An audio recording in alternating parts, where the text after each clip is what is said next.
Comment on réinvente la magie alors que normalement elle se vit au travers du regard du spectateur. J'ai écrit 2 spectacles cette année, un qui s'appelle Grandir un peu, qui était censé jouer tout l'hiver aux Folies Bergères et qui a été repoussé d'1 an. Donc ce spectacle-là, il est fait pour être dans des grandes salles et des grandes salles pleines parce que sans avoir 80% des sièges pleins, on est à perte. Et il y a les 15 techniciens, la production, etc. Donc en fait, l'économie que nous propose aujourd'hui le confinement n'est pas viable pour les productions comme la mienne.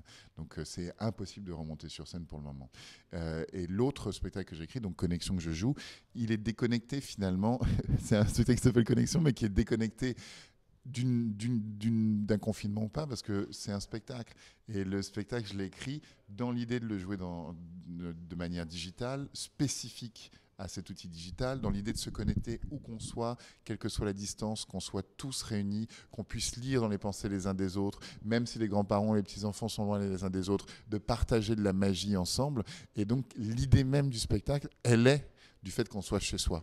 Donc elle est finalement, elle m'est venue évidemment l'idée du fait de cette pandémie, mais elle peut vivre aussi sans la pandémie. Je pense bien sûr à tous les gens qui sont dans l'incapacité de se déplacer pour aller voir un spectacle continuellement, aussi bien dans les hôpitaux qu'en EHPAD, les gens en situation de handicap, donc tous les gens isolés. Je crois que c'est une œuvre qui a son importance, quelle que soit la situation. La magie existe dans votre regard, parce que moi je sais comment ça fonctionne.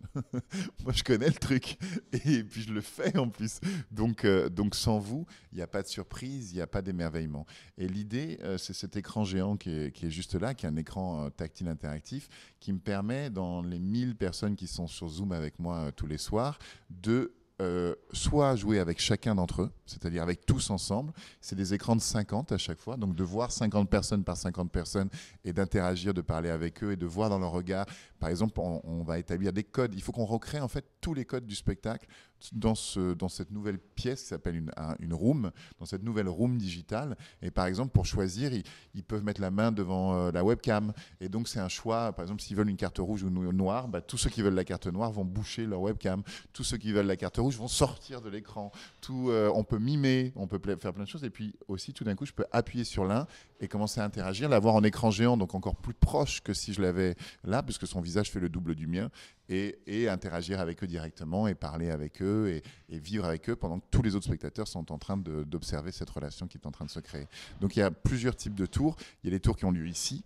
Il y a les tours qui ont lieu chez vous, parce que je leur ai demandé de saisir d'objets, de leurs objets préférés, de souvenirs de voyage, d'un jeu de cartes, d'un rouleau de papier toilette. Et donc tout ça, en fait, ils agissent dessus et la magie a lieu chez vous. Et puis il y a les tours où on vit tous ensemble, qui sont plus de l'ordre de la transmission de pensée, quand 1000 personnes pensent à la même chose en même temps. On est dans une vraie recherche technique. Ça a été et une recherche artistique et une recherche technique, parce que aujourd'hui, les shows digitaux jusqu'à maintenant sont soit des shows où l'artiste n'interagit pas avec le public, mais par contre, vous, le public, vous pouvez peut-être choisir votre angle de caméra, vous pouvez avoir un petit plus par rapport à un spectacle réel, mais en même temps beaucoup de moins, finalement, puisqu'on n'est pas ensemble, on ne partage pas, il n'y a pas le vivant. Ou alors, on a 10, 20 spectateurs qui sont des spectateurs privilégiés et qui peuvent, eux, avoir une relation directe avec le spectateur, et tous les autres regardent à la télé. Donc finalement, le plus par rapport à la télévision, il est assez restreint. Et toute l'idée et toute mon envie, c'était de dire d'utiliser au maximum les capacités des plateformes aujourd'hui. On a trouvé que Zoom était la plus performante pour le moment, qui permettait une interaction directe en son et en image avec 1000 personnes, avec 994 très exactement. Et donc c'est cette plateforme-là qu'on a choisie.